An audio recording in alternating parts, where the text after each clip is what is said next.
Good evening everyone. चलिए class को एक सेकंड के लिए रुक जाइए बस।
चलिए शुरू करते हैं एक बार फिर से दोबारा से।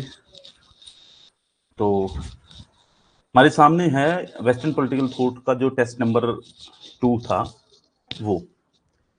तो ये पहला हुआ था शायद, ये टेस्ट नंबर 1 है, उससे पहले जो हुआ था वो नंबर 2 है। तो यहाँ पे हमारे सामने क्वेश्चन हम देख लेते हैं और थोड़ा जल्दी जल्दी करने की कोशिश करेंगे कि चीज़ों को समझा जाए, निकला जाए जितना हम निकल सकते हैं क्वेश्चंस के अंदर से। पहला क्वेश्चन है हमारे लिए, न्याय सामाजिक संस्थाओं का प्रथम सद्गुण है। Justice is the first virtue of social institutions. Whose statement is this? ये कथन किसका है? याद रख लीजिएगा, ऐसी स्टेटमेंट जो भी हैं वो पेपर में आने की बहुत ज़्यादा संभावनाएं होती हैं। तो इसका आंसर है जॉन रॉल्स। तो न्याय की बात करते हैं और संस्थाएं जो हैं, जो सोशल इंस्टीट्यूशंस होते हैं, उनके द्वारा दिया जाना न्याय, ये पहला सद्गुण होता है, क्योंकि ये डिस्ट्रीब्यूटिव जस्टिस की बात करते हैं और रीडिस्ट्रीब्यूशन की बात करते हैं कि चीज़ों का रीडिस्ट्रीब्यूशन होना चाहिए। ठीक है, इसके आगे नेक्स्ट क्वेश्चन पे चलते हैं। नेक्स्ट क्वेश्चन है कि राजनीति रक्तपात रहित युद्ध है और युद्ध रक्तपात युक्त राजनीति है। ये स्टेटमेंट किसकी है? Power is war without bloodshed and war is politics with bloodsheds. Whose statement is this? देखिए, ये भी स्टेटमेंट का क्वेश्चन है। माओ तो सेतुंग की ये स्टेटमेंट है। ठीक, क्योंकि माओ जो है वो राजनीति को एक अलग तरीके से समझाने की कोशिश करते हैं, मार्क्सिस्ट थिंक कर रहे हैं। ठीक है, इसके बाद नेक्स्ट पे चलते हैं। नेक्स्ट है, निम्नलिखित में से किसने कहा इंग्लैंड केवल चुनावों के दौरान लोकतांत्रिक होता है? चुनाव के दौरान ही जो है लोकतांत्रिक होता है, ये बात किसने कही है? ये किसकी है? Whose among the following said England become democratic only during election? की इलेक्शन होंगे तब ही इलेक्शन इंग्लैंड जो है वो डेमोक्रेटिक होगा, वरना नहीं दिखाई देगा। तो ये बात किसकी है? ये बात कही है रूसों ने। रूसों को आप निशान पे लगा लेना। ठीक है, ये स्टेटमेंट तीनों आई है ना ऊपर, बिल्कुल इस बार बहुत ज्यादा संभावना कि इस तरीके के क्वेश्चन आपसे पूछे जाएंगे। अब है, निम्नलिखित में से कौन से कथन होब्स के दर्शन से संबंधित? कि होब्स के थ्योरी से कौन से क्वेश्चन जो है वो रिलेटेड है? देखो, which of the following statements are related to the philosophy of Hobbes? Hobbes की फिलोसफी से रिलेटेड कौन से क्वेश्चन है? पहला, मानवीय इच्छा में कुछ आध्यात्मिक या इंद्रियातीत का कम समावेश नहीं होता है। The human will content nothing less spiritual और ट्रांससेक्शनल ट्रांसडेंटल। ठीक है, इसके बाद है मन की स्थायी प्रशांति, यानी कि परमानेंट पीस ऑफ माइंड। ये मुझे नहीं लगता ये स्टेटमेंट इसकी ठीक होनी चाहिए, कि ये मुझे थोड़ा डाउटफुल लग रहा है कि माइंड पीसफुल होगा। ये बिल्कुल नहीं कहते कि परमानेंट मन की प्रशांति मिल जाएगी। जीवन स्वयं में गति है, ये बात बिल्कुल ठीक है, ये कंप्लीट ठीक है कि लाइफ इटसेल्फ इज मूवमेंट, कि लाइफ जो है वो चलती रहती है और उसके चलने से ही चीजें जो हैं वो बनती हैं उसकी। ठीक है, फोर्थ है, महानतम शुभ अस्तित्ववान है, यानी कि द ग्रेटेस्ट गुड एग्जिस्ट, यानी कि सबसे अच्छी चीज जो है वो यहाँ पे वो अस्तित्व में रहती है। ऐसा नहीं है, चीजें डेवलप होती रहती हैं, वो चीजें बनती रहती हैं। तो इसलिए मुझे लगता है कि फोर्थ नंबर स्टेटमेंट भी जो है वो सही नहीं हो सकती। तो मुझे पहली पे थोड़ा सा डाउट था, लेकिन मुझे लग रहा है क्लियर है ये बिल्कुल। The human will content nothing less spiritual और ट्रांसकेंटल। तो ये चीज जो है ये बिल्कुल ठीक है, दोनों की दोनों 1 एंड 3। तो इसका मतलब आंसर क्या हो जाएगा? इसका आंसर हो जाएगा 1 एंड 3। नेक्स्ट पे चलते हैं। नेक्स्ट क्वेश्चन दिया गया है, दो स्टेटमेंट दी गई, दोनों स्टेटमेंट बतानी है, दोनों ठीक है या गलत है। कार्ल मार्क्स ने अपना स्नातकोत्तर शोध प्रबंध हीगल पर लिखा है, क्या उसकी जो पोस्ट ग्रेजुएशन डिग्री थी वो उसने हीगल पे की थी? नहीं, बिल्कुल नहीं की थी। हीगल के ऊपर इनकी डिग्री नहीं है। हीगल के ऊपर इनका काम जरूर है, हीगल को देख करके उन्होंने बहुत कुछ सीखा है, लिखा है, लेकिन इनकी पोस्ट ग्रेजुएट डिग्री अगर हम कहेंगे तो हीगल पे नहीं है। साम्यवादी समाज में किसी के भी पास कार्यकलापों का कोई एक विशिष्ट क्षेत्र नहीं होता। In the communist society no one has any exclusive field of activities. ये बात बिल्कुल ठीक है कि कोई एक विशिष्ट क्षेत्र नहीं होता है कि हर एक के पास जो कामों का एक विशिष्ट क्षेत्र रहेगा, काम मिलते रहते, काम जितना जो जैसा करता रहेगा उसको वैसा मिलता रहेगा। तो हम ये कह सकते हैं कि पहली वाली स्टेटमेंट गलत है और बाकी स्टेटमेंट ठीक है, यानी कि एक स्टेटमेंट जो है वो गलत है और दूसरी ठीक है। नेक्स्ट पे चलते हैं। यहाँ पे आपको सूचियों का मिलान करना है। ये चार आपके सामने दी गई है कि वर्ग के रूप में राज्य, वर्ग के रूप में राज्य की स्टेट जो है वो क्लास है, स्टेट एज क्लास। स्टेट किसके लिए क्लास है? मार्क्स और लेनिन के लिए। नैतिक जीवन के रूप में राज्य, state A moral life, state एक मोरल लाइफ है, तो ह्यूगल, रूशो, हीगल, ग्रीन। शक्ति के रूप में राज्य, होब्स और मैकियावली। न्यूनतम स्टेट, हेयक और नोजिक। तो आंसर क्या हो गया? 3 1 2 4, 3 1 2 4, 3 1 2 4, ये आंसर हो गया आपका।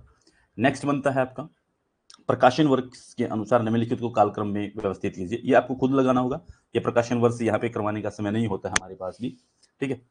लगाने को लग जाएंगी, कोई बड़ी बात नहीं, लेकिन सारी की सारी आपको खुद लगानी पड़ेगी, ठीक है। आपको देख लेना है कौन सी किताब कब लिखी गई, ठीक है।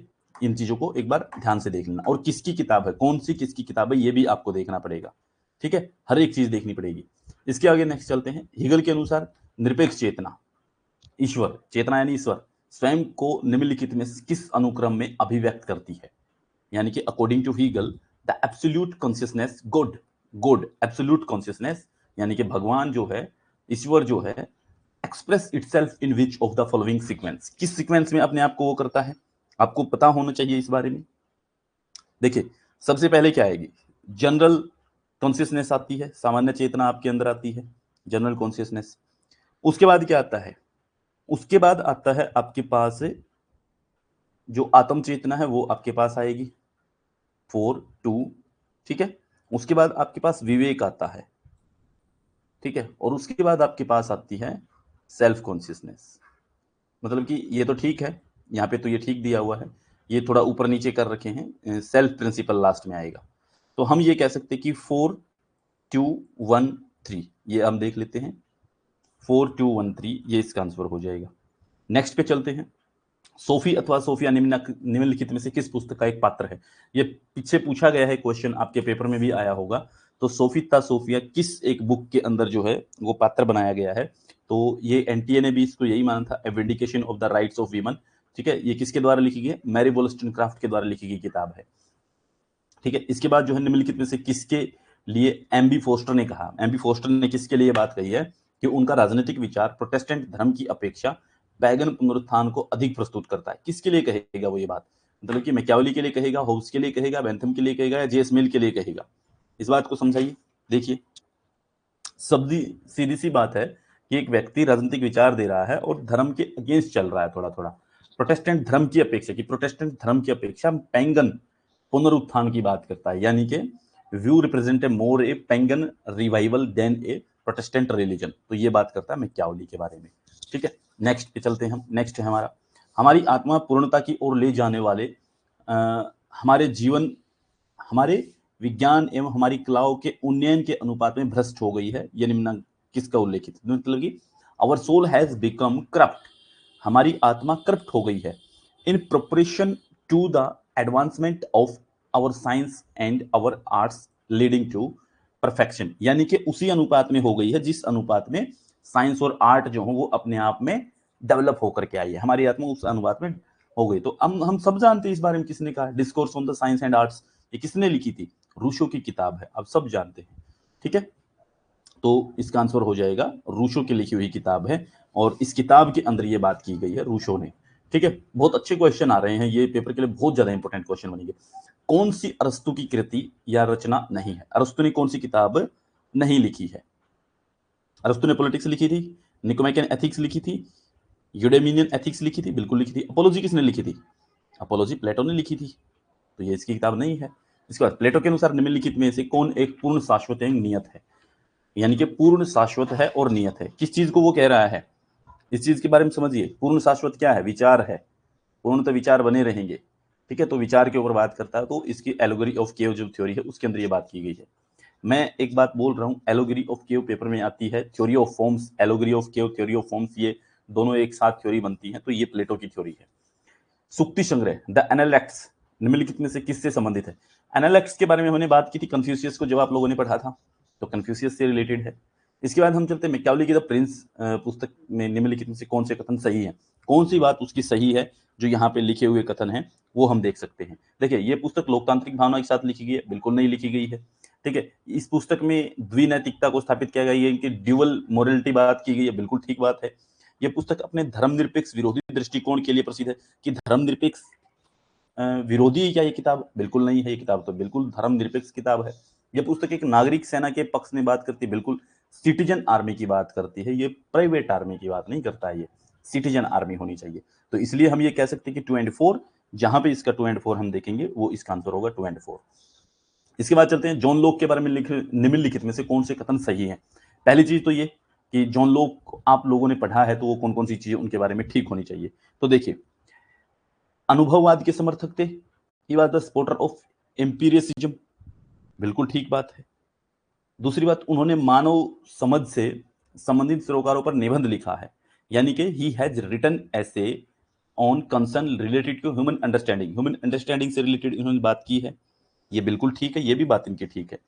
लिमिटेड राज्य में विश्वास करते थे, believed in limited state. John लोक, क्या जॉन लोक लिमिटेड स्टेट की बात करते हैं? बिल्कुल करते हैं, लिमिटेड स्टेट ही उनका मेन आइडिया था उनका, ठीक है, मेन विचार उनका यही था।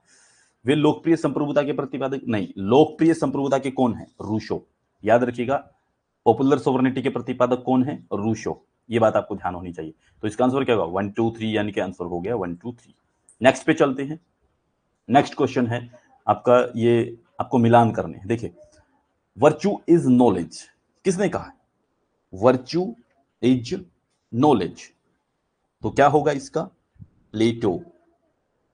इसके बाद आता है आपका सद्गुणी, सफलता ही सद्गुण है, सक्सेस इज वर्च्यू, मैकियावेली, कि भाई जो सफलता है वही आपका सद्गुण है, आप सफल नहीं हुए तो आपको कौन पूछेगा? कोई नहीं पूछेगा। जबकि प्लेटो क्या कहता है? जो आपका वर्च्यू है वो आपकी नॉलेज है, जो आपके अंदर विशेषताएं हैं, जो आपके अंदर चीजें हैं, वो आपकी नॉलेज बनाता है। फिर इसके बाद ज्ञान ही शक्ति है, नॉलेज इज पावर, सब जानते हैं, फूको ये बात बोलता है। ये फिर power itself is the production of intended effects, शक्ति ही अभिप्रेत प्रभाव का उत्पादन है, ये रसेल बात बोलता है। तो आंसर क्या होगा? 2 1 3 4। आंसर देख लेते हैं, कहीं पे होगा 2 1 3 4, ये रहा answer.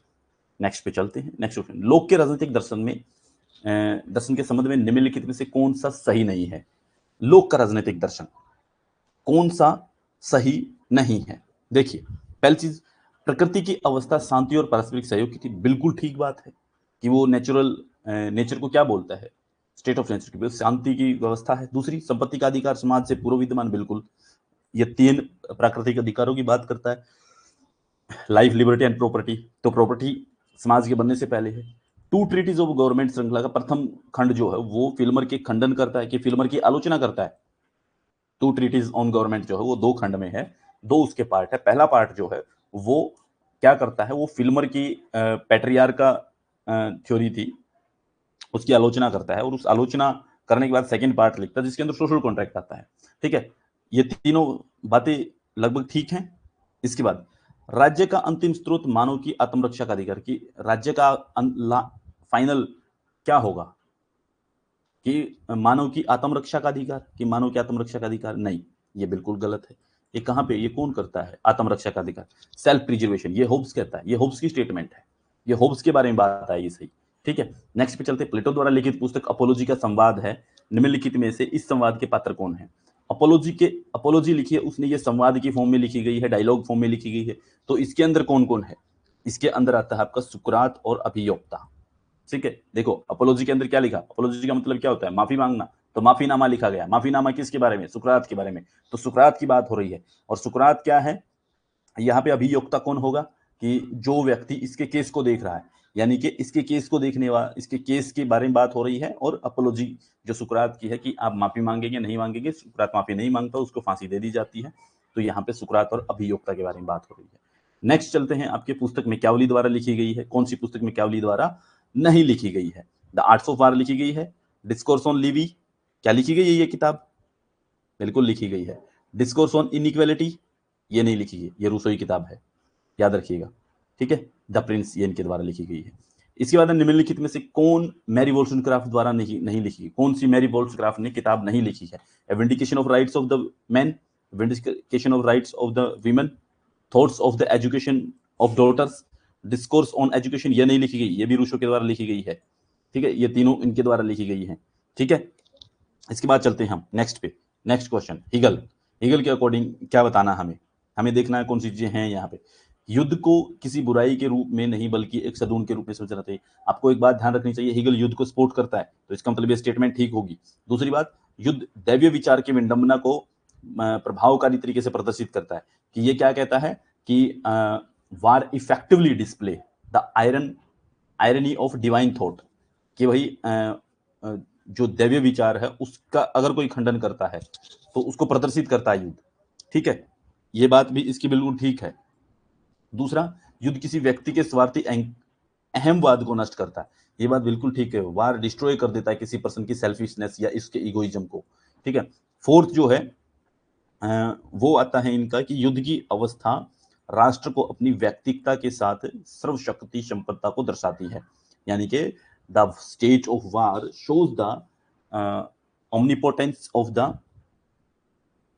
Nation along with its individuality, यानी कि युद्ध की अवस्था राष्ट्र को अपनी व्यक्तिकता के साथ सर्वशक्ति संपन्नता को दर्शाती है, कि उसकी व्यक्तिकता भी उसकी इंडिविजुअलिटी को भी दर्शाएगी और उसकी सर्वशक्ति संपन्नता जो है, उसकी पावर जो है उसको भी दर्शाती है युद्ध के बारे में। तो ये बात भी ठीक है। मानवता हेतु युद्ध कभी भी आवश्यक नहीं होता और बंदूक का आविष्कार एक संयोग है, ये इसकी गलत बात है, ये हम इसको जोड़ ही नहीं रहे इसके साथ में। तो इसकी बात क्या होगी, पहला दूसरा तीसरा चौथा, चारों बातें जुड़ गई, पहला दूसरा तीसरा चौथा, ये इसका आंसर हो गया। नेक्स्ट पे चलते हैं, यहाँ पे जोड़िए, Hannah Arendt, Jacques Derrida, Frantz Fanon, Antonio Gramsci.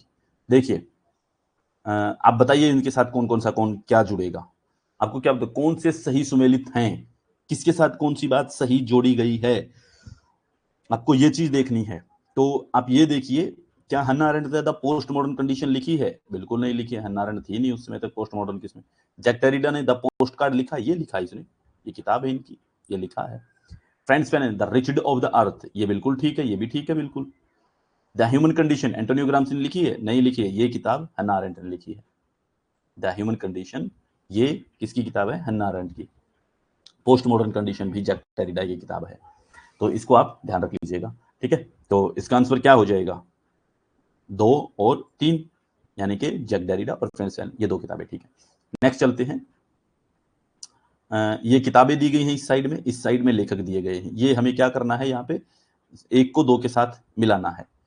अभी देखिए यहाँ पे फिर से वही ए पार्ट यहाँ पे कटा हुआ है, ए पार्ट यहाँ पे कटा हुआ है। Philosophy of right, the German ideology, later on tolerance. आप इस चीज को देखिए, आप हम इन तीनों को मिलाने की कोशिश करते हैं, कहाँ पे कौन सी किताबें जो है वो मिलती हैं, ठीक है। देखिए यहाँ पे क्या मिलेगा, जो द जर्मन आइडियोलॉजी ये लिखी कार्ल मार्क्स ने, ठीक है। और जो ये एक और किताब दी गई है, एक ये फिलोसफी ऑफ राइट्स दी गई है। जो फिलोसफी ऑफ राइट्स है ये किताब लिखी गई थी हीगल के द्वारा। फिलोसफी ऑफ राइट्स ये हीगल की किताब है, तो यहाँ पे जो कटा हुआ है वो हीगल ही होगा मेरे हिसाब से, ठीक है, वो हीगल ही कटा हुआ है, तो हीगल की किताब है। Later on tolerance, later on tolerance जो है ये जॉन स्टुअर्ट मिल के साथ जुड़ेगा। अब बच गए जॉन लोक, तो जॉन लोक किसके साथ में होंगे, इनकी कोई किताबें, representative government, two treatise on government, यही किताबें होंगी इनकी, यही जोड़ देंगे हम इनको, ठीक है। तो इसको यहाँ पे कोई मिलाने की जरूरत नहीं है, ये ऐसे ही जोड़ गए हैं, हमने देख लिया।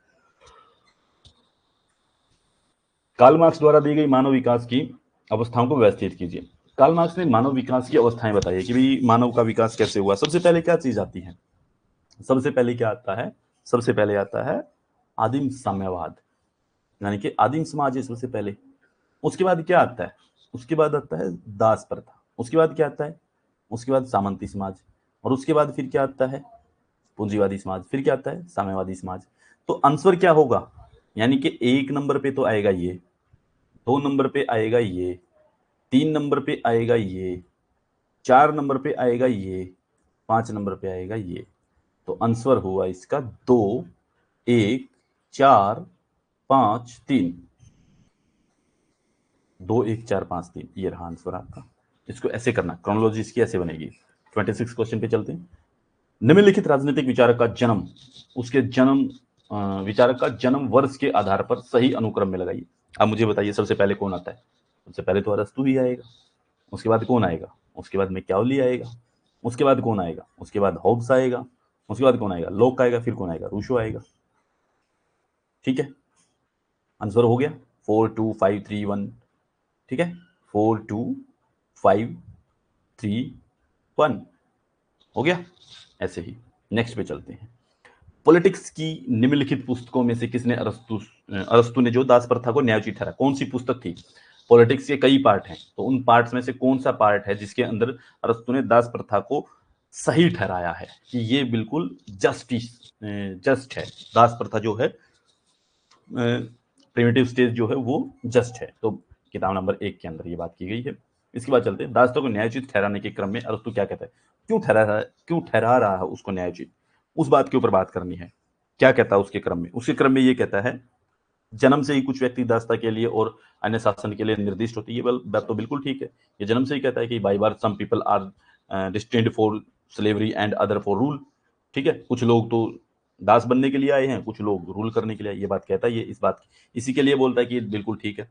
वे प्रकृति द्वारा स्वयं के दिमाग से कार्य करने के लिए अक्षमता, दूरदर्शिता, आत्मनिर्भरता और सद्गुण वाले जीवन से अभीष्ट व्यक्ति होते हैं। कि उनके पास जो है ना, वो इतनी सक्षमता नहीं है कि वो दूरदर्शी हो सके, आत्मनिर्भर हो सके, उनके पास वर्चू हो, इस तरह की चीजें नहीं होती हैं, इसलिए वो जो है दास बने रहते हैं। ये भी बात ठीक है। उन्हें विवेकपूर्ण ढंग से स्वयं के कर्तव्यों को निर्वहन करने की क्षमता होती है। क्या होती है ऐसी? ऐसा मानता है ये? इसी बात को समझना है थोड़ा सा कि उनमें दूसरा, वे बिना बुद्धि उपयोग करने की क्षमता वाली मशीन है। मुझे मशीन तो नहीं लगते वो, कि बिना बुद्धि उपयोग करने की क्षमता वाली मशीन है। ठीक है, यानी एक चीज तो ये है कि ये कर्तव्य से बात जरूर करता है कि वो अपने कर्तव्य से विमुख नहीं होते हैं, वो अपने कर्तव्य का निर्वहन करते हैं। उनके अंदर ये क्षमता होती है। They have the ability to discharge their duties. ठीक है, अपनी ड्यूटीज को परफॉर्म करने की उनके अंदर क्षमता होती है। ये तो है, अधिकारों की बात नहीं हो रही। तीनों बातें ठीक है। ठीक है, वे बिना बुद्धि उपयोग करने वाली या क्षमता वाली कोई वाली मशीन है, ये तो नहीं हो सकता। इसको हटा देते हैं कि वो मशीन नहीं है। ठीक है, मशीन नहीं बोलता उनको वो। तो 1, 2 और 3 हम ये बात मान करके चलते हैं। ठीक है, नेक्स्ट चलते हैं। ये एक फिर यहाँ पे कटा हुआ है, ये नीचे से कटा हुआ है। देखिए, होब्स के साथ क्या जोड़ेंगे आप? होब्स के साथ क्या जोड़ेंगे? होब्स के साथ तो एब्सोल्यूट सॉवरेनिटी जुड़ेगी, मुझे लगता है, जो यहाँ पे है नहीं। एब्सोल्यूट सॉवरेनिटी जुड़ेगी, यानी कि निरंकुशवाद हम ये कह सकते हैं। लोक के साथ क्या जोड़ेंगे? संवैधानिक शासन। रूसो के साथ क्या जोड़ेंगे? लोकप्रिय संप्रभुता। और आनुपातिक प्रतिनिधित्व कौन कौन करता है? जेएस मिल। जेएस मिल का नाम सुना होगा आप लोगों ने, जॉन स्टुअर्ट मिल। और होब्स के साथ हम जोड़ रहे हैं एब्सोल्यूट सॉवरेनिटी। ठीक है, तो यहाँ पे इसके मिलान नहीं हुआ क्योंकि कटा हुआ है। तो हम नेक्स्ट पे चलते हैं। निम्नलिखित में से किसने असमानता को नैसर्गिक असमानता इन परंपरागत असमानता के रूप में चिन्हित किया? भाई, समानताएं जो हैं वो 2 तरीके की होती हैं। असमानता एक नेचुरल होती है और एक मतलब नैसर्गिक होती है, प्राकृतिक, और एक बनाई हुई होती है, आर्टिफिशियल। तो ये बात करता है जो रूसो जी। हाँ, रूसो जो है वो इस बात को लेकर के अडिग हैं कि हाँ ऐसा होता है। नेक्स्ट पे चलते हैं। निम्नलिखित में से किसने a discourse on the moral effects of the arts and sciences शीर्षक से शोध पत्र लिखा? The a discourse on the moral effects of the arts and sciences, कौन करता है ये बात? सबको पता होना चाहिए, रूसो। ठीक है, ये किताब है उनकी। ब्लैक स्किन व्हाइट मास्क के लेखक कौन है? फ्रेंड्स फैनन है। ठीक है, निम्नलिखित में से किसने विश्वास आश्रित न्याय फ्यूडिशरी ट्रस्ट की अवधारणा किसने दी? फ्यूडिशरी ट्रस्ट बहुत इंपॉर्टेंट क्वेश्चन है, नोट कर लेना, पेपर में आ सकता है। ठीक है, किसने दी थी इस अवधारणा? John Locke. फ्यूडिशरी ट्रस्ट की बात वही करते हैं। नेक्स्ट चलते हैं, कार्ल पॉपर ने किसकी ऐतिहासिकता की आलोचना की है? Whose historicism has Karl Popper criticized? Plato, Hegel, दोनों की बिल्कुल करते हैं। प्लेटो और हीगल की आलोचना करते हैं। साथ में अगर आपको पूछा जाए कि भाई कार्ल पॉपर जो किसको एनिमी ऑफ सोसाइटी बोलते हैं, प्लेटो, हीगल और कार्ल मार्क्स, 3 नाम जोड़ लेना यहाँ पे। ठीक है, अगर एनिमी ऑफ सोसाइटी की बात हो जाए, कार्ल पॉपर किसे? इमाइली का लेखक कौन है? सब जानते हैं, रूसो है। इसके बाद सभी राजनीतिक शक्ति बंदूक की नली से निकलती हैं, ये कथन किसका है? ये बिल्कुल माओ त्से तुंग का है। ठीक है, निम्नलिखित में कौन सी पुस्तकें कन्फ्यूशियस द्वारा नहीं लिखी गई है? कन्फ्यूशियस ने कौन सी किताबें नहीं लिखी हैं? याद रखना, नहीं लिखी हैं। तो देखिए, बुक्स ऑफ चेंजेस ये तो बिल्कुल लिखी है इन्होंने। ठीक है, बुक्स ऑफ एनिमल्स नहीं लिखी है इन्होंने। बुक्स ऑफ सॉन्ग्स भी लिखी है। Books of summers and winters ये नहीं लिखी है। तो इसका मतलब हम कहेंगे ये और ये 2 और 4 होगा, तो देख लेते हैं, ये रहा। नेक्स्ट चलते हैं, जॉन रोल्स निम्नलिखित में से किस में विश्वास करते हैं? डिफरेंस प्रिंसिपल में करते हैं? बिल्कुल करते हैं। हकदारी सिद्धांत में? नहीं करते हैं। समतावाद में? बिल्कुल करते हैं। स्वेच्छातंत्रवाद में करते हैं। एगलिटेरियनिज्म में तो करते हैं, ऑटोक्रेसी में नहीं करते। तो इसका मतलब क्या हुआ? 1 और 3 तो बन गए। ठीक है, तो आंसर हो गया ये। नेक्स्ट पे चलते हैं, प्लेटो के संदर्भ में निम्नलिखित में से कौन से कथन सही है? कोई प्रॉब्लम आ रही है बीच में? कहीं पे आ तो नहीं रही कोई दिक्कत? कोई प्रॉब्लम नहीं है, ठीक ठाक चल रहा है। समझ में आ रही है चीजें? नहीं आ रहे तो बता दीजिए, थोड़ा सा पानी पी लेते हैं, बता दीजिए कोई बात नहीं समझ में आ रही तो। बहुत सिंपल है ये क्वेश्चन, पेपर में आएंगे इस बार इस तरीके के क्वेश्चन।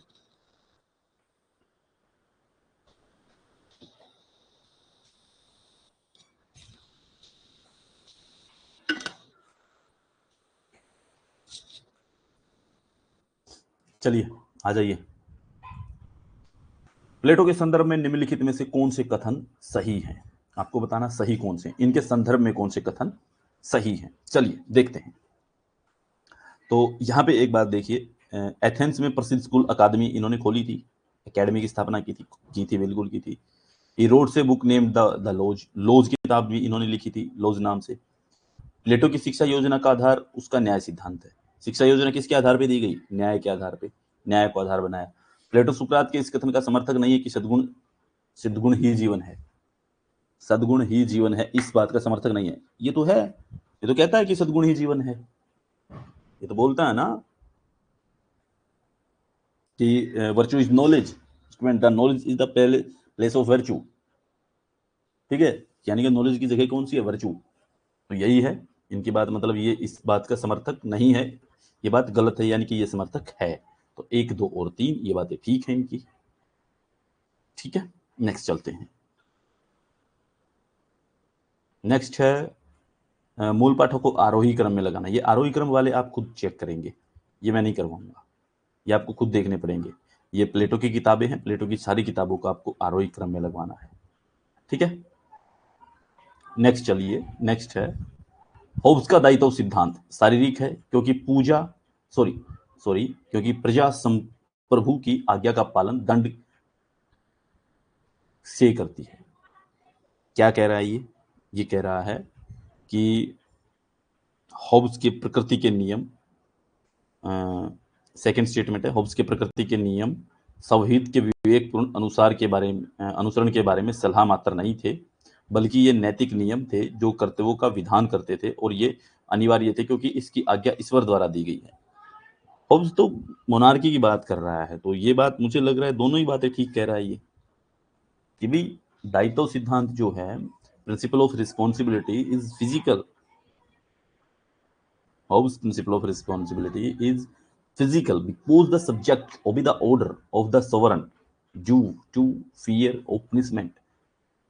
भाई पुनिशमेंट के डर से व्यक्ति जो है उसके आज्ञा का पालन करेंगे, ये शारीरिक है उसका दायित्व का सिद्धांत, इसलिए शारीरिक है।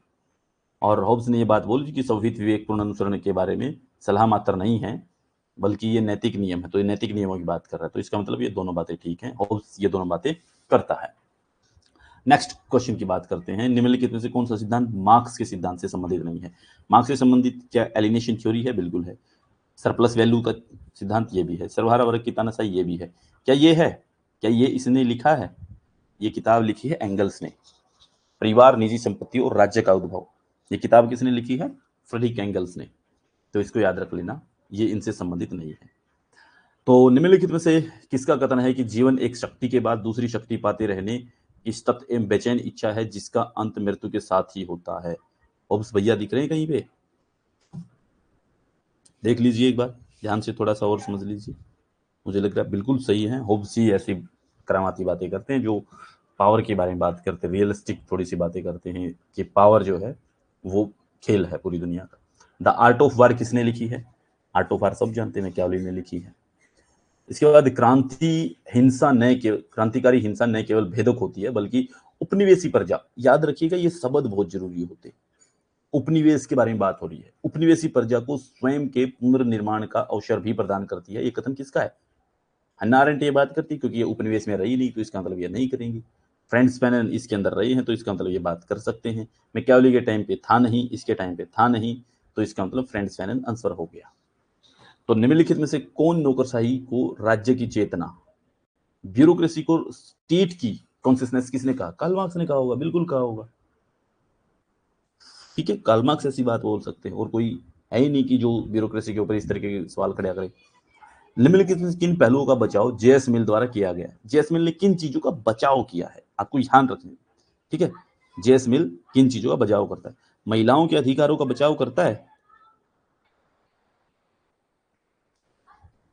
यानी कि उसका तो बचाव करता है ये महिलाओं के अधिकारों को बचाने की बात करता है। बेंथम का उपयोगितावाद को बचाने की बात करता है ये? नहीं, ये नहीं करता उसको बचाने की बात। विवाहित महिला संपत्ति विधेयक की बात करता है ये? उसको बचाया गया इसके द्वारा, बिल्कुल। पितृसत्तात्मकता की बात करता है ये कि उसको बचाया जाएगा? नहीं करता उसकी बात। तो इसका मतलब आंसर 1 और 3 हो गया। ठीक है, ये दो स्टेटमेंट नहीं है उसकी। हीगल के संबंध में निम्नलिखित में से कौन से कथन सही है? राज्य पृथ्वी पर ईश्वर का अग्रसर होता है, ये तो बात बिल्कुल ठीक है। State is the March of God on earth, ये बात तो बिल्कुल ठीक है इनकी। दूसरी बात, हीगल महिलाओं को कमतर मानते, बिल्कुल मानते हैं। महिलाओं को कोई भागीदारी नहीं करना चाहते। उनका मानना था कि महिलाओं की तार्किक क्षमता कम होती है, कि वो रैशनल पावर जो उनकी वो कम होती है, ये बात भी ये मानते हैं। हीगल ने सिविल सोसाइटी के उदाहरणों को अस्वीकार किया, नहीं, ये सिविल सोसाइटी को बहुत स्ट्रांगली मानता है और इसी से बोरो करते हैं ग्रामसी। हीगल का विश्वास युद्ध में नहीं है। अरे यार, ये कैसे हो सकता है? ये तो युद्ध में है ही। ये बहुत बहुत अच्छा इनका, हमने पीछे क्वेश्चन भी देखा था कि युद्ध को बिल्कुल ये मानता है कि युद्ध तो एक जरूरी चीज है। तो इसका मतलब 1 और 2 ये कथन इसके ठीक हैं, हम इस चीज को आंसर मान लेते हैं। नेक्स्ट पे चलते हैं। ब्यूरोक्रेटिक टेरर ये किसकी है, किसकी किताब है? सब जानते होंगे। ब्यूरोक्रेटिक टेरर के बारे में किसने बात की है? हन्ना अरेंट का नाम सबने सुना होगा। नहीं लिखा हुआ ना यहाँ पे, हन्ना अरेंट का नाम सुनिए। कल्चरल रेवोल्यूशन की बात कौन करता है? माओ त्से तुंग। तो यहाँ पे नहीं दिया हुआ, तो फ्रेंड्स फैनन की भी किताब नहीं दी हुई है यहाँ पे। ठीक है, जैसे ब्यूरोक्रेटिक टेरर हो गया, कल्चरल रेवोल्यूशन हो गया, अपार्थिड, एलोगरी ऑफ केव। एलोगरी ऑफ केव आप मान सकते हैं प्लेटो की होगी, क्योंकि ये यहाँ पे डी जो नंबर था वो एलोगरी ऑफ केव का आएगा, और अपार्थिड ये फ्रेंड्स फैनन से जुड़ जाएगा। ठीक है, ये हो गया आंसर इसका। ठीक है, तो नेक्स्ट चलते हैं। हन्ना अरेंट की कुछ किताबें हैं, उनको बिल्कुल व्यवस्थित क्रम में लगाना है। तो कैसे लगेंगी ये क्रम वगैरह आपको खुद देखनी चाहिए, कौन सी किताब कैसे क्रम में लगती है, कौन सी कब आई, इसके साल निकाल करके रखिएगा। ठीक है, निम्नलिखित विचारकों में से कौन विचारक महिला समानता में विश्वास नहीं करते? महिलाओं की समानता में विश्वास कोई नहीं करता। प्लेटो तो करता है भाई, प्लेटो तो करता है, मिल भी करता है। अरस्तु नहीं करता, हीगल नहीं करता, दोनों ही नहीं करती, ये बात ठीक है। तो ये दोनों लोग, अरस्तु और हीगल, महिला समानता की बात नहीं करते हैं। नेक्स्ट चलते हैं। निम्नलिखित में से मैकियावेली के लिए सरकार का कौन सा रूप आदर्श है? मैकियावेली किस सरकार के रूप को आदर्श मानते हैं? Oligarchy, democracy, hereditary monarchy? नहीं, ये गणतंत्र सरकार को मानते हैं कि रिपब्लिक गवर्नमेंट होनी चाहिए। जो डिस्कोर्स इन्होंने बाद में किताब लिखी थी, उस किताब के अंदर इन्होंने बात की थी कि ये हमें रिपब्लिक की तरफ जाना चाहिए। रिपब्लिक कैसा? कि मोनार्क होना चाहिए लेकिन चुना हुआ, राजतंत्र हो लेकिन चुना हुआ, इस तरीके की बात करता है। नेक्स्ट चलते हैं, the consideration of representative government. J S Mill ने किसका विस्तार से वर्णन किया इसके अंदर? किस चीज की बात? समान प्रतिनिधित्व की बात करता है, आदर्श सरकार की बात करता है, यही बात तो करता है। वो करता है ये बात? नहीं करता है। अल्पसंख्यकों की बात करता है? ये भी नहीं करेगा वो। स्वशासन की संस्थाएं? नहीं करता है। राजनीति अर्थशास्त्र? बताइए। राजनीति अर्थशास्त्र की ही बात करता है कंसिडरेशन ऑफ रिप्रेजेंटेटिव गवर्नमेंट के अंदर। ठीक है।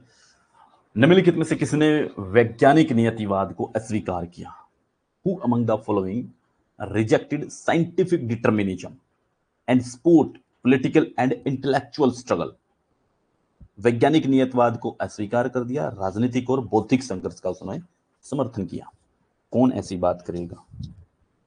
सब जानते हैं कि राजनीति और बौद्धिक इंटेलेक्चुअल स्ट्रगल की बात जो है वो एंटोनियो ग्राम्सी कर रहे हैं। ठीक है। नेक्स्ट चलते हैं। कार्ल मार्क्स की फिर वही कृतियां, वही उसके पब्लिकेशन, उसके द्वारा लिखे गए उसके वर्क जो है उनको आपको क्रोनोलॉजिकल ऑर्डर में लगाना है, लेकिन आप इसको खुद करेंगे। नेक्स्ट चलते हैं। अरस्तु के अनुसार कौन से कथन सही है? अकॉर्डिंग टू अरस्तु दिस स्टेटमेंट आर ट्रू। कौन सी स्टेटमेंट यहां पे उसकी ट्रू है? देखो 56 नंबर क्वेश्चन आपका। तो यहां पे जो होगी कि जैसे पोलिस यानी कि राज्य को इतना वृहद होना चाहिए, इतना बड़ा होना चाहिए कि आत्मनिर्भरता सुनिश्चित करे, और इतना सूक्ष्म होना चाहिए कि सुशासन सुनिश्चित हो सके। कि भाई देखो, एक तो इतना वृद्ध हो, इतना बड़ा हो कि वो आत्मनिर्भर हो सके, हर एक जरूरत वो अपने आप पूरी कर सके। दूसरा, इतना छोटा होना चाहिए कि वो उसके अंदर गवर्नेंस भी ला सके।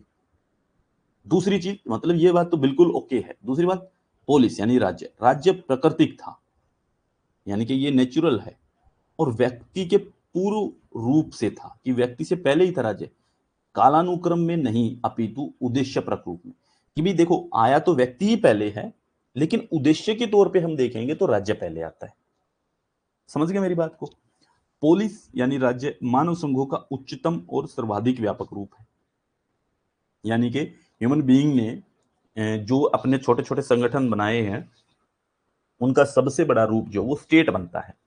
तो इसलिए जो है हम कह सकते हैं स्टेटमेंट 2 और 3 ये भी ठीक है। राज्य मानव का अवतार है, ये बात नहीं बोलता है अरस्तु।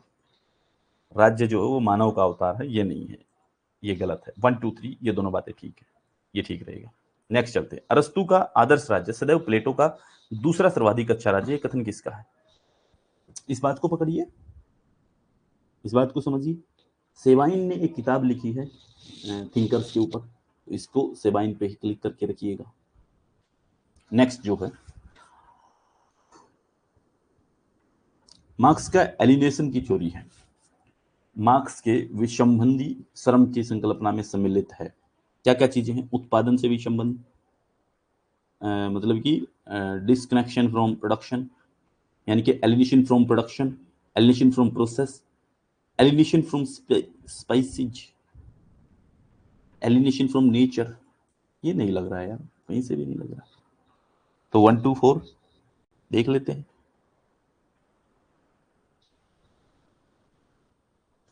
थोड़ा सा डाउट हो रहा है। ये प्रजातियां थोड़ी मुझे कंफ्यूज कर रही हैं। स्पाइसी से नहीं, ये हो सकता है कि खुद से व्यक्तियों से इसको लिखना चाहिए।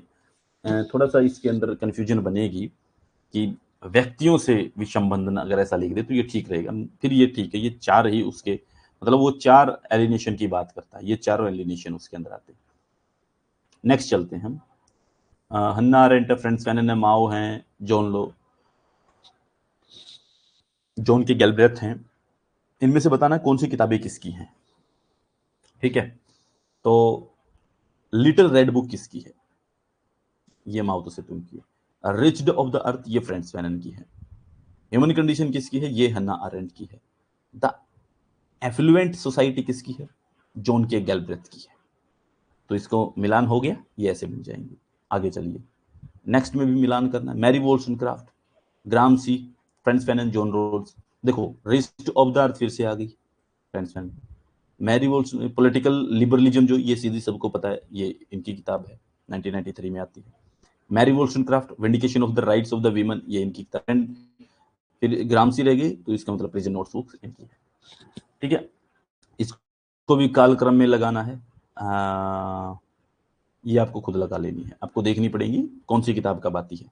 ठीक है, तो ये आपको खुद अपने आप जो है इनको निकाल करके देखना है कौन सी किताब कब आती है। ठीक है, नेक्स्ट चलते हैं। नेक्स्ट है कौन से युग में सही ढंग से सुमेलित नहीं है। जॉन रोल समतावादी, ये तो है, बिल्कुल है, एगलिटेरियन। प्लेटो आदर्शवादी, ये भी है, आइडियलिस्टिक है। मैरी वोल्सनक्राफ्ट कम्युनिस्ट यानी कि साम्यवादी, नहीं, ये तो फेमिनिस्ट है। ग्रामसी नारीवादी, नहीं, ये मार्क्सवादी है। तो क्या हुआ, ढंग से सुमेलित क्या नहीं है, 3 और 4। यहां तो कहीं नहीं लिखा हुआ 3 और 4, कहीं नहीं लिखा हुआ ना, तो इसका मतलब यहां पे गलती हुई है, ये गलत लिखा हुआ है। अच्छा, सुमेलित पूछ रखा है, सही ढंग से सुमेलित है, तो इसका मतलब हो गया 1 और 2, ये तो है ही नहीं। सुमेलित नहीं है तो नहीं में तो ये, और है तो ये 1 और 2, तो इसका मतलब आंसर हो गया ये। ठीक है, इसके बाद आकृति, थ्योरी ऑफ फॉर्म्स, ये पर्सन बार बार आ रहा है आपका, देखिए ये पहले भी मैंने बताया है, इसके अंदर से क्वेश्चन निकाल रहा है। कौन सी चीज शाश्वत बताई है, विचार, आकृति का सिद्धांत, थ्योरी ऑफ फॉर्म्स, गुफाओं का रूपक, एलोगरी ऑफ केव्स, किसने दिया है, प्लेटो। नेक्स्ट चलते हैं, प्रकृति के परंपरागत असमानता, थोड़ी देर पहले क्वेश्चन रिपीट हो गया है, रूशो। इसके बाद चलते हैं निम्नलिखित में से मैरी वोल्सनक्राफ्ट द्वारा लिखित पुस्तक का पूरा शीर्षक क्या है, पूरा शीर्षक बताइए। The vindication of the rights of women with the strictures of on political and moral subjection.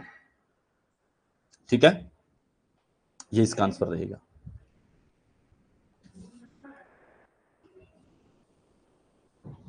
Just 1 second.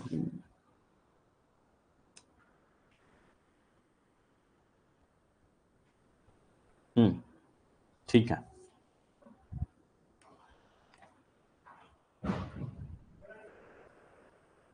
हम्म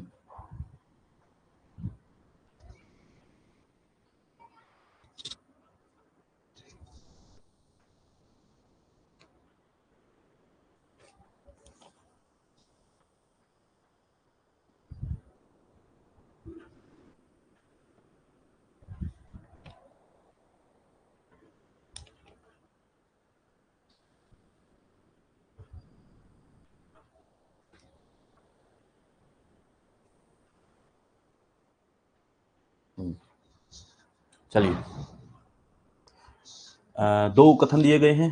अरस्तु ऐसे प्रथम विचारक थे जिन्होंने आगमनात्मक पद्धति को अपनाया, लेकिन यह आकस्मिक थी, यानी कि इन्होंने डिडक्टिव अप्रोच अपनाई, आकस्मिक थी। मैकियावेली के मामले में आगमनात्मक पद्धति का प्रयोग जानबूझकर किया गया, ये भी बात ठीक है, दोनों बातें ही ठीक हैं। तो 66 का आंसर क्या होगा।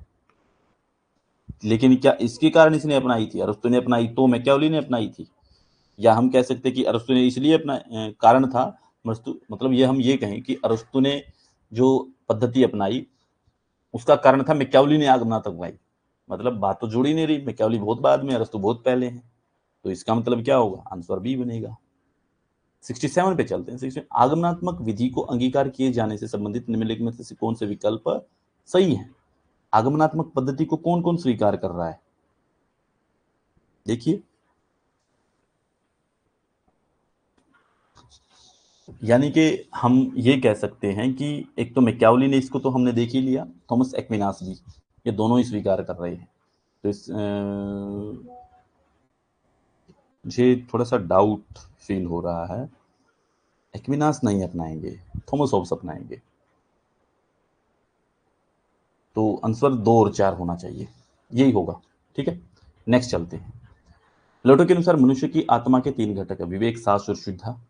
राज्य व्यक्ति का विराट रूप है, ये बात ठीक है, तो इसका मतलब क्या होगा, 68। आपका आंसर, दोनों बातें ठीक हैं, क्या होना चाहिए, क्या इसके कारण, 3 घटकों के कारण जो है व्यक्ति का विराट रूप है, बात बिल्कुल ठीक है, कोई दिक्कत नहीं है इसमें, तो हम इसको ये कहेंगे कि इसकी व्याख्या सही है। ठीक है, क्योंकि व्यक्ति से ही राज्य बना है और उसी तरीके से राज्य के घटक तैयार होते हैं। निम्नलिखित में से न्याय सिद्धांत में उपयोगितावाद की किसने निंदा की है।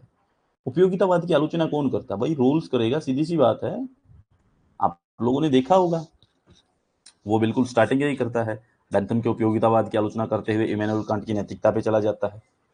ठीक है, तो ये रहेगा। 70 पे चलते हैं। निम्नलिखित में से कौन से कथन हैं? ठीक है, सही विकल्प चुनना है। प्लेटो ने अधिकारों की तुलना में कर्तव्यों पर अधिक बल दिया, बिल्कुल एग्जैक्ट बात है। उसका आदर्श राज्य केवल एक विचार था, न कि वास्तविकता, यह भी बात ठीक है। नारीवादी नहीं था, नारीवादी तो था, उसने वर्ग राज्य की बात कही है। क्लास स्टेट की बात करता है क्या? क्लास स्टेट की बात नहीं करता है, नहीं करता है ये बात। ठीक है, तो इसका मतलब आंसर हो गया 1 और 2। ठीक है, ये दोनों कथन सही है। नेक्स्ट चलते हैं 71 पे। 71 का आता है आपका जैसे थ्योरी ऑफ एलिनिएशन। एलिनिएशन की थ्योरी किसकी है? सबको पता है, मार्क्स की कई बार पीछे भी आ चुका है। विषमबंधन और विषयीकरण, ये किसका है? समकालीन विषमबंधन का समकालीन सिद्धांत, एक आयामी व्यक्ति पकड़ लीजिए, ये हर्बर्ट मार्क्यूज का है। अब हम इसको मिलाएंगे, मुझे भी इनके बारे में कम पता है, तो हम इसको मिला लेते हैं। ए के साथ 4 देखते हैं पहले, कहाँ पे है? ए के साथ 4 ये है। डी के साथ 1 देख लेते हैं, डी के साथ 1 ये है, आंसर हो गया डी। और अब हो गया इसका मतलब विषमबंध विषयीकरण, इसका आएगा जॉर्ज लुकास। और विषमबंध का समकालीन सिद्धांत एरिक फ्रोम। 71, आंसर हो गया 4, 3, 2, 1। ठीक है, नेक्स्ट चलते हैं। किसने कहा कि राजनीतिक कार्य समस्त आर्थिक कार्य का जीवन रखता है? सीधी सी बात है, माओ बात करते हैं इस बारे में। उनके 5-7 स्टेटमेंट हैं, बिल्कुल। The great and terrible world पुस्तक जो वो किसने लिखी है? ये एंटोनियो ग्राम्सी की पुस्तक है। ये एंटोनियो ग्राम्सी ने किताब लिखी है। पेपर में कई बार आपको जो कंफ्यूज कर सकती है, तो इसको याद रखें। सिर्फ प्रिजन नोट्स बुक को याद मत करना, ये भी याद रख लेनी है। इसके बाद चलना है, किसने कहा कि मानव के विचार अभिव्यक्ति की स्वतंत्रता पर प्रतिबंध लगाना वर्तमान एवं भविष्य की नस्लों को लूटने के समान है? किसने कहा कि मानव के विचार अभिव्यक्ति की स्वतंत्रता पर, यानी कि फ्रीडम ऑफ एक्सप्रेशन को रिस्ट्रिक्ट करना और वर्तमान एवं भविष्य की नस्लों को खत्म करना, उनको लूटने के समान है? ये बात कौन करता है? तो ये बात जो है जेस मिल जो है वो बात करें, क्योंकि अभिव्यक्ति की स्वतंत्रता की बात उन्होंने ही की है। इसके बाद किसका विचार है कि कला, धर्म और दर्शन केवल रूप में है, रूप में भिन्न है, इनका ध्येय एक है, यानी कि इनका उद्देश्य एक है? ये बात कौन बोलता है? तो ये बात बोलता है हीगल। हीगल का आपने पढ़ा होगा, धर्म, दर्शन, ये दोनों बातें उसने बोली हैं कि आर्ट, रिलीजन एंड फिलोसफी, ये तीनों एक समान है, सिर्फ इनका उद्देश्य अलग होता है। ध्येय एक समान है, मतलब कि दिखने में अलग अलग है बस। तो हीगल ये बात बोलते हैं। इसके बाद रोल्स के सिद्धांत में न्याय निष्पक्षता के विचार का पूर्वाग्रह है। किससे न्याय निष्पक्षता कि भी कौन करेगा न्याय निष्पक्षता? भाई न्याय की निष्पक्षता किससे उसने उम्मीद की है? तो व्यक्ति से ही करेगा। ठीक है, तो व्यक्ति ही करेगा। कार्ल मार्क्स, मार्क्सवाद के संस्थापक, निम्नलिखित में से किस देश के औपचारिक नागरिक थे? कौन से देश की नागरिकता थी उसके पास? फ्रांस की, यूके की, जर्मनी की? एक भी देश ने नागरिकता नहीं दी थी इनको। जब ये मरे तो किसी देश के नागरिक नहीं थे, याद रखिएगा इस बात को। वैसे बोलने में कई लोग बोल सकते हैं कि वो जर्मनी के थे, नहीं थे, जर्मनी से उनकी नागरिकता निष्कासित हो गई थी। नेक्स्ट चलते हैं। अंग्रेज सोचते हैं कि वे स्वतंत्र हैं, जबकि वे केवल संसद के सदस्यों के चुनाव के समय स्वतंत्र होते हैं। बिल्कुल बात पलट करके आ गई है कि इंग्लैंड में जो है डेमोक्रेसी जो है वो सिर्फ लोग चुनाव के समय पे होती है। ये बात बिल्कुल पलट करके दोबारा आ गई, और रूसो को ढूंढो, ये मिल गया रूसो। किसने कहा कि व्यक्ति का जीवन एकाकी,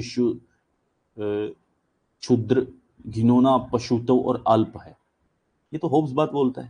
ह्यूमन नेचर ऐसा है कि व्यक्ति का ह्यूमन नेचर कैसा है, तो ऐसा है। ये चीजें लिखी हुई हैं आपके सामने, यही याद रखनी। इनमें से किस विचारक के लेखन में प्रथम बार द्वंद्वात्मक डायलेक्टिकल पद्धति का प्रयोग किया गया? सुकरात, प्लेटो, हीगल, मार्क्स? मेरे हिसाब से तो प्लेटो ही सबसे पहले डायलेक्टिकल अप्रोच का उपयोग करते हैं। नेक्स्ट चलते हैं। ब्लैक स्किन व्हाइट मास्क किसकी पुस्तक है? सबको पता है, फ्रांस फैनन की किताब है। हीगल के राज्य के सिद्धांत के संबंध में निम्नलिखित विशेषताएं जो हैं हीगल के सिद्धांत के बारे में सही कौन सी सही विशेषताएं हैं हीगल के स्टेट की थ्योरी के बारे में? याद कीजिए, राज्य एक महान संस्था है, क्या ये बात ठीक है? ये बात बिल्कुल ठीक है। ये ईश्वर की पृथ्वी पर गति है, बिल्कुल। State is the March of God on earth, on earth. ये अपने आप में साध्य है, ये अपने आप में यानी कि उद्देश्य है। राज्य जो है वो उद्देश्य है, इसी को लेकर के चलना है।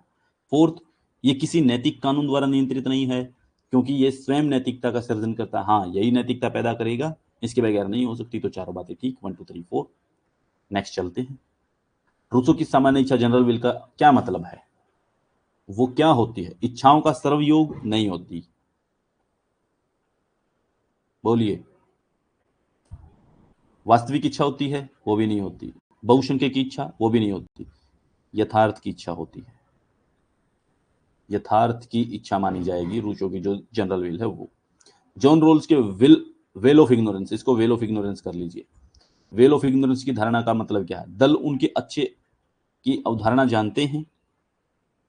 ये बात तो बिल्कुल ठीक है कि जो दल बनेगा वो लोगों की अच्छे की अवधारणा जानते हैं। कोई समाज में अपना स्थान नहीं जानता, कोई भी नहीं जानता, बिल्कुल ठीक बात है। ठीक है, क्योंकि कोई भी नहीं जानता। कोई अपनी वर्ग स्थिति अथवा सामाजिक दर्जा नहीं जानता, बिल्कुल ये भी नहीं जानता। कोई प्राकृतिक संपदाओं के वितरण में अपना भविष्य नहीं जानता, वो भी नहीं जानता। तो इसका मतलब क्या हुआ? क्या नहीं है, निम्नलिखित में से क्या नहीं पूछा इन्होंने। तो दल जो बना है, जो दल है वो क्या सभी के अच्छे के उदाहरण जानता है? नहीं जानता भाई, वहां तो कुछ भी नहीं जानते आप लोग। तो ये हो गया आंसर। इसके बाद है निम्नलिखित में से कौन शिक्षा के संबंध में प्लेटो द्वारा दिए गए सिद्धांत की विशेषता है? कि संबंध शिक्षा के संबंध में प्लेटो ने क्या विशेषताएं दी हैं? तो यहाँ पर भी देख लीजिए एक बार। ये सामाजिक सदाचार तथा सत्य की अनुभूति का एक साधन है, बिल्कुल ठीक बात है। बचपन से लेकर 6 वर्ष तक उम्र तक प्राथमिक शिक्षा दी जाएगी, बिल्कुल ठीक बात है। सार्वजनिक परीक्षा 20 वर्ष की उम्र में होती है, पहली परीक्षा 20 वर्ष की उम्र में होती है, बिल्कुल ठीक है। 30 वर्ष की उम्र में दूसरी चयन परीक्षा होती है, ये भी बात ठीक है। आप सबको पता होगा कि 0 से 6, 6 से 18, 18 के बाद जो है फिर से 18 से 20 में जो है वो पहली परीक्षा शुरू होगी। सार्वजनिक परीक्षा पहली बार होगी 20 साल में। फिर 20 से 30 और 30 से फिर 35, सब जानते हैं। और फिर 35 से जो है 50। ये ऐसे ही तो क्रम है उनकी एजुकेशन का। तो इसका मतलब 1 2 3 4 सारी बातें ठीक हैं। इसके बाद जो ग्रामसी के संबंध में निम्नलिखित में से कौन से कथन सही हैं? ग्रामसी से संबंधित कौन से कथन सही हैं? इस बात को देखिए एक बार। ठीक है, देख लीजिए। सिविल सोसाइटी की गहन समझ के बिना राज्य को नहीं समझा जा सकता। आपको सिविल सोसाइटी के बारे में पता होना चाहिए, बिल्कुल ठीक बात है। सिविल सोसाइटी आमतौर से निजी कही जाने वाली संरचनाओं का सामूहिक प्रभाव नहीं है। इसको स्टैंड बाई पे रखते हैं, मुझे डाउट है। इसके बाद आधिपत्य के लिए सिविल सोसाइटी में संघर्ष होता है, बिल्कुल ये बात बिल्कुल सही है कि भी हेजेमनी के लिए जो सिविल सोसाइटी है उसमें कॉन्फ्लिक्ट रहता है। उन्होंने सिविल सोसाइटी और राजनीतिक सोसाइटी शब्द हीगल से लिया, ये बात बिल्कुल बिल्कुल ठीक है। 1 3 4 बिल्कुल ठीक है। क्या 2 भी इसमें कहीं दिया? वो 1 2 3 4 दिए, 3 4 चारों दिए हुए हैं, लेकिन मैं नहीं मानता कि ये बात ठीक है। सिविल सोसाइटी आमतौर से निजी कहे जाने वाले संरचनाओं का सामूहिक प्रभाव नहीं है। ये बिल्कुल सामूहिक प्रभाव है, ये बिल्कुल है। ठीक है, इसलिए इसको हम यहाँ पे ठीक नहीं मान रहे हैं। सही तो कौन सी बात है? 1 3 और 4, ये बातें इसकी जो हैं ये ठीक हैं। नेक्स्ट पे देखिए। अरस्तु के अनुसार, अरस्तु के अनुसार निम्नलिखित में से कौन सी विशेषताएं एथेंस का नागरिक बनने की आवश्यकताओं या शर्तों को पूरा नहीं करती हैं? यानी कि कौन सी ऐसी शर्तें थी जो नागरिक बनने के लिए सही नहीं है, जिनको जो पूरा नहीं करती? किसी विशेष स्थान का निवासी होना, ये शर्त क्या पूरा करती है? नागरिक होना नहीं करती है ये शर्त। तो इसका मतलब ये बात भी जोड़ेंगे हम। दूसरी बात, वाद चलाने और परिवादी बनने का अधिकार नहीं, ये बात भी जो है ये ठीक नहीं है, नागरिक नहीं बन सकते इससे। ठीक है। दूसरी बात, जो मताधिकार से वंचित या देश से निर्वासित हैं उनको तो बिल्कुल भी नहीं लेगा ये। इसके बाद, किसी नागरिक के वंशज की कोई नागरिक है उसका वंशज जो वो नागरिक नहीं, ये भी बात नहीं है। आपको एक्टिव पॉलिटिकल पार्टिसिपेशन करना पड़ेगा, शासन प्रक्रिया में हिस्सा लेना पड़ेगा, निर्णय निर्माण प्रक्रिया में हिस्सा आपका होगा, तो आप नागरिक माने जाएंगे, नहीं तो नहीं माने जाएंगे। तो इसका मतलब ये आंसर जो है 1 2 3 4 चारों बातें गलत हैं, जो नागरिक बनने में कोई सहयोग नहीं करती हैं। नेक्स्ट पे चलते हैं, क्वेश्चन नंबर 88। थॉमस होब्स ने निम्नलिखित में से किससे प्राप्त अभिधारणा के आधार पर अपने राजनीतिक दर्शन का निर्माण किया? थॉमस होब्स का राजनीतिक दर्शन किसकी अभिधारणा से बन करके आता है? बताइए। Question number 88। प्राकृतिक विज्ञान के सिद्धांत, धर्म विज्ञान, तत्व मीमांसा, सामाजिक विज्ञान, नहीं, इसको तो बिल्कुल नकारता है। तत्व मीमांसा मटीरियलिस्टिक तो है ही नहीं, आइडियलिस्टिक मटीरियलिस्टिक है, लेकिन तत्व मीमांसा बात नहीं करता, और धर्म को भी नहीं लेकर के आता है, वो करता है प्राकृतिक विज्ञान का सिद्धांत। आप याद रखिए, नेचुरल थ्योरी, ठीक है। मार्क्स के द्वंद्वात्मक भौतिकवाद की विशेषताएं क्या है? मार्क्स का डायलेक्टिकल मटेरियलिज्म जो है उसकी विशेषताएं बतानी है, ठीक है, कौन सी सही है। तो इतिहास की संपूर्ण सामूहिक घटनाओं का निर्धारण आर्थिक नीतियों के द्वारा होता है।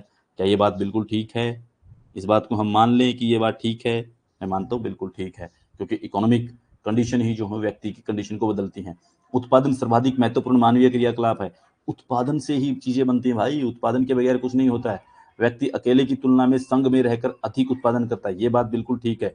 एक व्यक्ति भाड़ नहीं फोड़ सकता, यानी कि अकेला चना भाड़ नहीं फोड़ सकता, तो इसका मतलब क्या हुआ कि एक व्यक्ति उत्पादन इतना नहीं कर सकता जितना वो लोगों के साथ मिलकर कर सकता है। धर्म जनता का अफीम है, ये बात बिल्कुल सही बोली है इन्होंने, ठीक है। ये चारों बातें यहाँ पे हम कहेंगे कि इनके डायलेक्टिकल मटेरियलिज्म से जुड़ी हुई हैं। इसके बाद तो आंसर क्या बनेगा? 1 2 3 4। तो अब क्या है, 90 क्वेश्चन पे आ गए हैं। जर्सन रीजन का क्वेश्चन है। कार्लाइल ने बेंथम के उपयोगितावादी सिद्धांत को सुकर सिद्धांत कहा। सुकर मतलब सुअर सिद्धांत है ये, इसको क्या बोला? पिग थ्योरी, सुअर सिद्धांत है ये। कार्लाइल से बात कर रहे हैं, ठीक है, ऐसे भी कोई बोलता भाई। इसके बाद इन्होंने तर्क दिया, क्योंकि उसके अनुसार प्रसन्नता, हैप्पीनेस, आनंद यानी प्लेजर से बढ़कर है, यानी कि हैप्पीनेस जो है वो प्लेजर से बढ़कर है। क्या ये बात ठीक है? दोनों बातों को सही मान करके चलें, बातें दोनों ठीक हैं, लेकिन इसके कारण इसने इसको सुअर सिद्धांत बोला है, ये बात ठीक नहीं है, ठीक है। तो इसका मतलब आंसर क्या होगा? बी। ए और आर दोनों सही हैं, लेकिन आर जो वो एक ही सही व्याख्या नहीं है। नेक्स्ट पे चलते हैं। निम्नलिखित में से किसने गैर उपयोगितावादी कथन को स्थापित करने का प्रयास किया? कुछ आनंद अन्य की तुलना में अधिक गुणवत्ता वाले होते हैं। देखो, गैर उपयोगितावादी कथन को स्थापित करने का प्रयास किया कि भाई कुछ आनंद अन्य की तुलना में अधिक गुणवत्ता वाले होते हैं। कौन बात करता है? जैसमिल भी ऐसी बात करता है ऐसी बात। तो वही तो कहता है कि एक आनंद की अनुभूति जो है किसी दूसरे आनंद से ज्यादा हो सकती है। बात ठीक कह रहा है हम, आनंद जे एस मिल की कोटेशन है। निम्नलिखित में से किसने कहा कि रिपब्लिक इस कारण से एक आदर्श राज्य की तस्वीर नहीं देती कि यह एक रोमांस है, बल्कि प्लेटो चाहते थे कि यह भलाई के विचार एक वैज्ञानिक आक्रमण की शुरुआत बने। जी किसने कहा है? ये स्टेटमेंट याद करनी पड़ती है, इसका कोई ये नहीं है कि आप ऑथेंटिकेशन कहीं से निकाल पाओगे, ठीक है। इसमें आप गलती भी कर दोगे तो आपको ये नहीं होगा कि ये गलती कर दी, सभी एक जैसे मिलेंगे, डनिंग इसका आंसर होगा, ठीक है। नेक्स्ट पे चलते हैं। निम्नलिखित में से किसने कहा कि कालक्रम में राज्य परिवार या व्यक्ति के बाद आता है? मतलब कि किसने कहा कि कालक्रम में राज्य जो है वो कालक्रम में राज्य परिवार या व्यक्ति के बाद आता है, लेकिन प्रकृति के क्रम में जो है वो पहले आता है। तो एक ही आदमी था भाई, अरस्तु ही बोल रहा है ये बात, तो थोड़ी देर पहले हमने ये बात पढ़ी थी, ठीक है। नेक्स्ट पे चलते हैं। नेक्स्ट में लोक के लिए निम्नलिखित में से कौन सामाजिक संविदा की दृष्टि से सही नहीं है? सोशल कॉन्ट्रैक्ट की दृष्टि से कौन सी बात सही नहीं है? ठीक है, ये क्या है? संविदा एक बार किए जाने के बाद अपरिवर्तनीय हो जाती है, क्या ऐसा होता है? ठीक है, ये बात तो ठीक है, होता है ऐसा। संविदा जिसके प्रति हर एक पीढ़ी को सहमति देनी चाहिए, नहीं, वो ऐसी बात बिल्कुल नहीं करता है। लोक ये बात नहीं बोलता कि हर एक पीढ़ी उसके लिए सहमति देनी चाहिए, ऐसे नहीं कहता है, तो ये बात सही नहीं है मुझे लगता है। नेक्स्ट भी पढ़ लेते हैं। संविदा कॉन्ट्रैक्ट जिसमें व्यक्ति के कुछ एक अधिकार छोड़ देता है जो कि प्रकृति की स्थिति में रहते हैं, यानी कि प्राकृतिक अधिकारों को वो छोड़ देता है, बाकी सब अधिकार रख लेता है। कॉन्ट्रैक्ट में सारे अधिकार लिखे जाएंगे बाकी, यानी कि लाइफ प्रॉपर्टी और लिबर्टी जो है ये छोड़ दिए जाते हैं, ठीक है। संविदा प्रकृति के नियम पर विराम नहीं लगाती। प्रकृति के नियम पर विराम कहाँ लगाती? जब प्राकृतिक अधिकार दे ही दिए तो ठीक बात यही है कि ये बात ठीक नहीं है, बाकी बातें सही है। सॉरी, बीच में छींक आ गई थी। रूसो के लिए निम्नलिखित में से कौन सही नहीं है? रूसो के लिए बताना है आपको, रूसो के लिए, तो समझिए इस बात को क्या कहना चाहता है ये। 95th क्वेश्चन पे आ जाइए।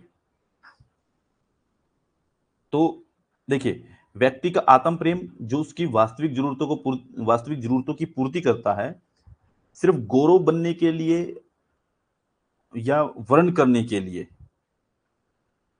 निमित्त होता है। ये बात बिल्कुल ठीक है कि व्यक्ति का आत्म प्रेम जो वास्तविक जरूरतों की पूर्ति करता है वो सिर्फ गौरव बनने के लिए, वर्ण करने के लिए निमित्त होता है। ठीक है। गौरव सहानुभूति से असंगत रहता है, यानी कि गौरव जो है वो किसी के साथ में हम ये कहें कि भाई किसी के साथ सिंपैथी जुड़ जाए, इससे दूर रहेगा, वो बिल्कुल ठीक बात है। गौरव से सभी बुराइयां उत्पन्न हुई हैं कि भाई व्यक्ति ने जब ये सोचना शुरू किया ना कि प्राउडनेस आनी शुरू हुई, ये सब चीजें क्या है, इन्होंने बुराइयां उत्पन्न की। Science and art, discourses on science and arts, ये किताब जो उन्होंने लिखी थी, आर्टिकल जो उन्होंने लिखा था 1949 में, 49 या 51 में ऐसे लिखा था, देख लेना एक बार, वेरीफाई कर लेना। तो वहां पे ये बात की गई थी। तो गौरव तर्क को उत्प्रेरित नहीं करता, गौरव तर्क को उत्प्रेरित करता है, वो तर्क की बात करता है, रीजन की बात करता है। तो इसलिए ये बात जो है ये गलत है। ये नहीं करता नहीं बल्कि करता है। अगर करता है ऐसा होता तो बात ठीक मान लेते, अब हम इसको गलत मान लेते हैं। 96 पे चलते हैं, ठीक है। 96 में क्या है, अजरसन रीजन, जैसमिल के लिए इच्छा शक्ति राज्य सहित सभी संस्थाओं का आधार है। ये हटाओ भाई, ये क्या आ गया, जैसमिल के लिए इच्छा शक्ति राज्य सहित सभी संस्थाओं का आधार है। बिल्कुल सही बात कह रहे हैं कि इच्छा शक्ति जो राज्य के साथ साथ जितने भी संस्थाएं जो बनती है उन सभी का आधार जो इच्छा शक्ति होती है। इच्छा शक्ति न केवल संख्या पर निर्भर है, क्योंकि ये कह रहा है कि कारण क्या दे रहा है, इसका कारण ये दे रहा है कि क्योंकि इच्छा शक्ति न केवल संख्या पर निर्भर होती है, यानी कि मेजोरिटी पर निर्भर होती है, बल्कि ये उसका गुणवत्तापूर्ण आधार है, ठीक है, क्वालिटेटिव बेस है। तो वह इच्छा शक्ति जो संस्थाओं को बनाती है विश्वास का रूप ले लेती है। ये बात बिल्कुल सही है, दोनों बातें ठीक हैं, और ये इसके एक्सप्लेनेशन बिल्कुल ठीक दे रहा है यहाँ पे। तो हम इसको आंसर मान करके चलेंगे ए, ठीक है, यानी कि बातें भी ठीक हैं, एक्सप्लेनेशन भी ठीक है। नेक्स्ट पे चलते हैं। निम्नलिखित में से किसने समाज के परस्पर फायदे के लिए एक सहकारी उद्यम कमोबेश आत्मनिर्भर और आवश्यक नियमों के द्वारा शासित के रूप में परिकल्पना की? क्या कहा, समाज के परस्पर फायदे के लिए सहकारी उद्यम होना चाहिए, कमोबेश आत्मनिर्भर होना चाहिए, आवश्यक नियमों के द्वारा शासित के रूप में कल्पना की। ये बात किसकी है? रॉबर्ट नोजिक तो ऐसा करेगा नहीं, फ्रेडरिक हैग भी ऐसा नहीं करेंगे, कार्ल मार्क्स ये बात बोलते नहीं हैं, तो जॉन रोल्स इस तरह की बात बोलते हैं। क्योंकि रॉबर्ट नोजिक तो जॉन रोल्स की आलोचना करेंगे, वो तो कभी नहीं कहेंगे सहकारी उद्यमों के प्राइवेट उद्यम होने चाहिए, लिमिटेड स्टेट होना चाहिए, मिनिमल स्टेट होना चाहिए, आत्मनिर्भर की हमें क्या जरूरत है, व्यक्ति अपने आप कमाए खाए करे, मेरिटोक्रेसी होनी चाहिए, ठीक है। तो ये मेरिटोक्रेसी की बात करते हैं। तो जॉन रोल्स मेरिटोक्रेसी की बात नहीं करते, जॉन रोल्स करते हैं आउटकम्स की बात, परिणामों की बात, परिणाम क्या होने चाहिए। इसके बाद है मार्क्स के विशेष मूल्य सिद्धांत की विशेषताएं निम्नलिखित में से कौन सी हैं? मार्क्स का सरप्लस थ्योरी, उसकी विशेषताएं कौन सी हैं? पहली चीज देखिए, पहली चीज ध्यान दीजिए 98 क्वेश्चन पे, देखो रिकॉर्डो की सिद्धांत का विस्तारित रूप है कि भाई रिकॉर्डो ने जो सिद्धांत दिया था उसको और ब्रॉडर रूप में प्रेजेंट करता है, ये बात बिल्कुल ठीक है, ठीक है। इसके बाद श्रम शक्ति व्यक्ति की मस्तिष्क मांसपेशियों और तंत्रिका के बराबर होती है, ये बात बिल्कुल ठीक है कि भाई व्यक्ति जो मेहनत कर रहा है शरीर से वो उसकी मानसिक मेहनत के बराबर, मांसपेशियों के बराबर, तंत्रिकाओं के बराबर होती है। थर्ड, प्रत्येक पदार्थ का मूल्य उसमें निहित श्रम की मात्रा के समानुपाती होता है, समानुपाती नहीं होता है। उत्पादन में जितने श्रम घंटे लगे कामगार को उसकी संख्या के अनुपात में आवश्यक भुगतान किया जाना चाहिए, ये बात है, ये बात ठीक है, ये ठीक नहीं है, ये गलत बात है। तो 1, 2 और 4 ये सारी बातें ठीक है। नेक्स्ट 99 क्वेश्चन, इस तथ्य के बावजूद कि रोल्स के सिद्धांत की प्रबल प्रक्रियागत विशेषताएं हैं, इसे सामाजिक न्याय में प्रमुख योगदान के रूप में देखा जा सकता है। यानी कि इस तथ्य के बावजूद कि रोल्स का सिद्धांत जो है उसकी प्रबल प्रक्रियागत विशेषताएं हैं, ठीक है, यानी कि प्रोसेसेबल कैरेक्टरिस्टिक्स हैं, इसे सामाजिक न्याय में प्रमुख योगदान के रूप में देखा जा सकता है। बिल्कुल ठीक बात है, ये इसको देखा जा सकता है। इसके बाद ये कहता है कि इसका कारण बताता है क्यों देखा जा सकता है, क्योंकि वो साफ साफ बताते हैं कि समानता से सभी विचलनों के युक्ति संगत और औचित्य की आवश्यकता है। यानी कि समानता के जो जितने भी समाधान हैं, जितने भी औचित्य हैं, जरूरतें हैं, वो आवश्यकताएं हैं, ठीक है, तो वो सब बातें ठीक हैं, इसलिए ये बात बोलता है। तो इसका मतलब हम आंसर ए मान लेंगे, सही से स्पष्ट करता है इन बातों को। लास्ट क्वेश्चन है हमारा, निम्नलिखित में से किसकी क्रांतिकारी भूमिका पर बल देना माओ का सर्वाधिक योगदान था? सबको पता है ये कृषक वर्ग के ऊपर ज्यादा भूमिका के ऊपर जोर देता है, ठीक है। तो आप लोग जो हैं इस पेपर को जो है कंप्लीट हम करते हैं, और बहुत अच्छा पेपर था, बहुत अच्छे क्वेश्चन बने हुए हैं इस पेपर के अंदर। तो मैं चाहूंगा इस पेपर की जो हमने बनाई है, ये वीडियो हमारी जो बनी है, इसको कंप्लीट आप लोग ध्यान से देख रहे हैं, सुन रहे हैं, तो एक बार ये ध्यान रखना कि जो क्वेश्चन हमने बताए हैं ये क्वेश्चन आपके बिल्कुल पेपर का फ्रेमवर्क समझ के चलिए, ऐसे ही क्वेश्चन आते हैं। कल हमने लगभग 70-80 क्वेश्चन किए थे, 80 क्वेश्चन के लगभग पहुंचे थे। आज हमने 100 क्वेश्चन किए हैं। तो हमने वेस्टर्न पॉलिटिकल थॉट के दोनों पेपर हमने कवर कर लिए, दोनों जो हमने टेस्ट लिए, दोनों मॉक टेस्ट जो हमने लिए थे, दोनों कवर कर लिए हैं।